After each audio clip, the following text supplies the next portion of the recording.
Chicken and egg పై ఈ డిష్కి కావాల్సిన ingredients ఒకసారి చూద్దాం. ఉడికించిన కోడిగుడ్లు, స్వీట్ కార్న్, చికెన్ క్యూబ్స్, ఇట్లా చిన్న చిన్నగా క్యూబ్స్ కొట్టుకున్నాం అనమాట. అది తర్వాత వెల్లుల్లిపాయలు, ఉల్లిపాయ, బేసిల్, బెల్ పెప్పర్, మిరియాల పొడి, వెన్న, క్రీమ్, ఫ్రెష్ క్రీమ్, ఇంకా సీజనింగ్ పౌడర్. సీజనింగ్ పౌడర్ గురించి నేను చాలాసార్లు చెప్పాను మీకు ఆల్రెడీ. సీజనింగ్ పౌడర్ ఏంటంటే ఒక 4-5 ఇంగ్రీడియంట్స్ కలిపి ఫ్లేవర్ బాగా వచ్చే విధంగా తయారు చేసి పెట్టుంటారు.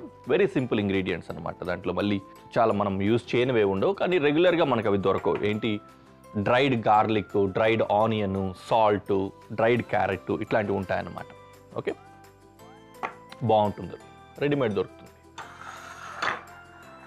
మొదట ఏం చేయాలంటే ఆయిల్ కానీ బటర్ కానీ వేసి గార్లిక్ ఆనియన్ వేసి ఆ ఫ్లేవర్లో, లేకపోతే ఆ నూనెలో వచ్చే ఫ్లేవర్లో మనం చికెన్ కుక్ చేసుకుంటాం. బట్ చికెన్ కుక్ అవ్వడానికి టైం ఎక్కువ పడుతుంది కాబట్టి నేను యూజువల్ ఏం చేస్తుంటానంటే ఫస్ట్ చికెన్ వేసేసుకుంటాను. చికెన్ కొద్ది కుక్ అయ్యే లోపు నేను మిగిలిన వెజిటబుల్స్ కట్ చేసుకొని యాడ్ చేసుకుంటూ ఉంటా. మీరు కావాలంటే ఇదే విధంగా చేయొచ్చు, లేదంటే ఫస్టే గార్లిక్ ఇంకా ఆనియన్ వేసేసుకొని తర్వాత అయినా సరే మీరు చికెన్ వేసుకోవచ్చు. చికెన్ యాడ్ చేసుకుంటున్నా.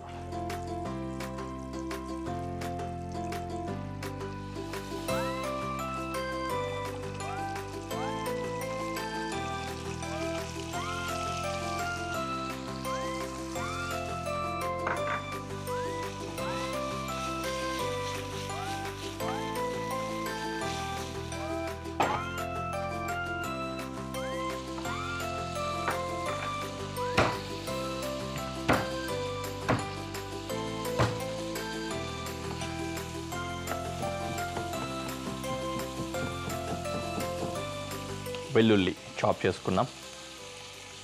చాప్ చేసుకున్న ఈ వెల్లుల్లిని కొద్దిగా సైడ్ చేసుకొని అందులో వాటర్ కంటెంట్ తగ్గిన తర్వాత వేసుకుందాం. ఇది ఫ్రై అవుతుంది, లేదంటే అందులో కుక్ అవుతుంది అన్నమాట. ఆనియన్ కూడా డైస్ చేసుకోవాలి, small dice.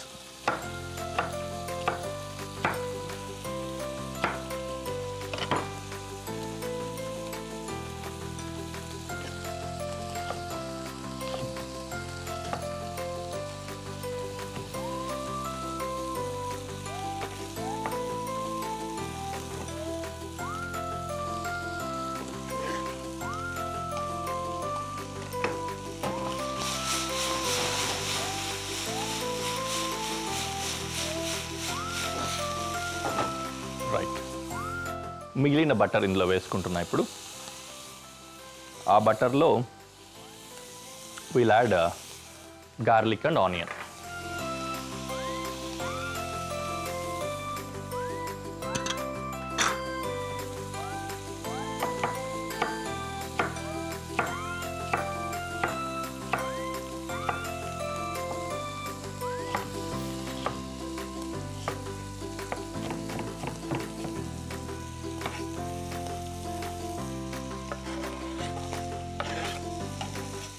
Okay,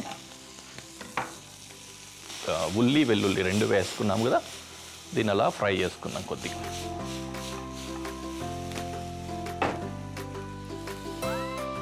bell pepper chop చేస్తున్నా.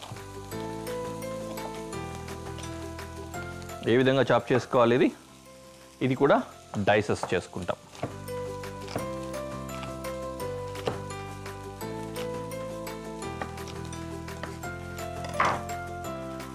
To the dish.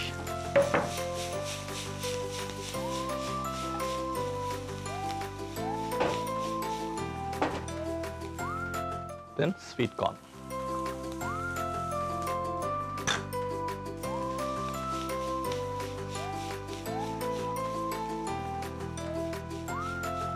ఈ బేక్ ఐటమ్స్ ఉంటాయి. మనం ఇదివరకు కూడా ఆస్ట్రేలియన్ డిష్లోనే ఒక చక్కటి బేక్ తయారు చేసుకున్నాం బంగాళదుంపతోటి.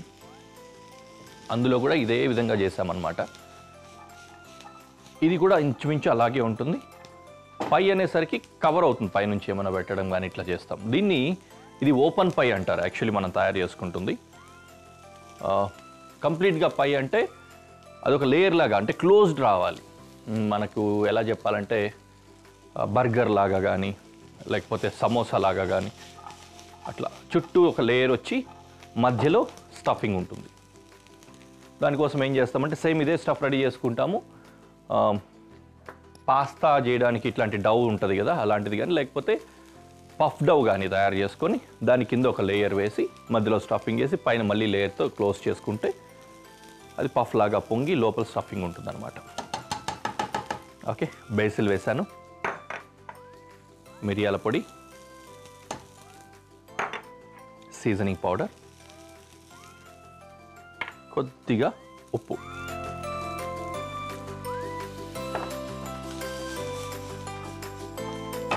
Okay stove కట్టేసా. క్రీమ్,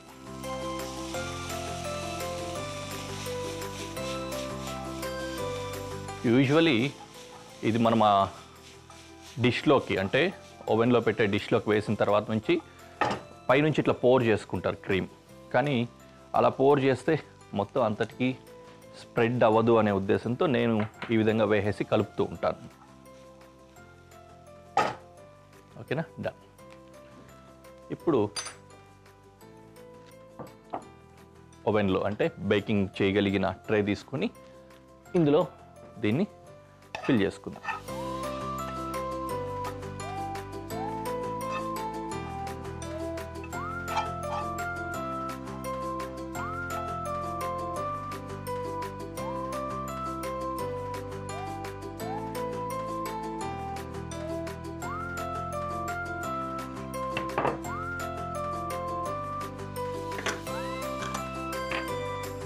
ఆనక గుడ్లు ఇలా కట్ చేసుకొని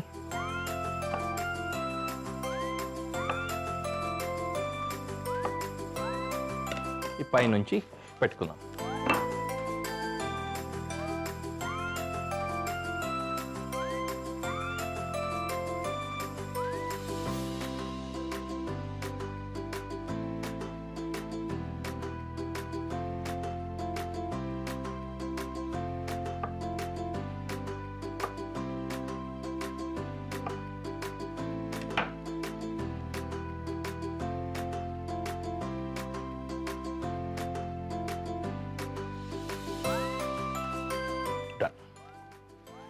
దీన్ని తీసుకెళ్ళి ఓవెన్లో పెట్టేద్దాం.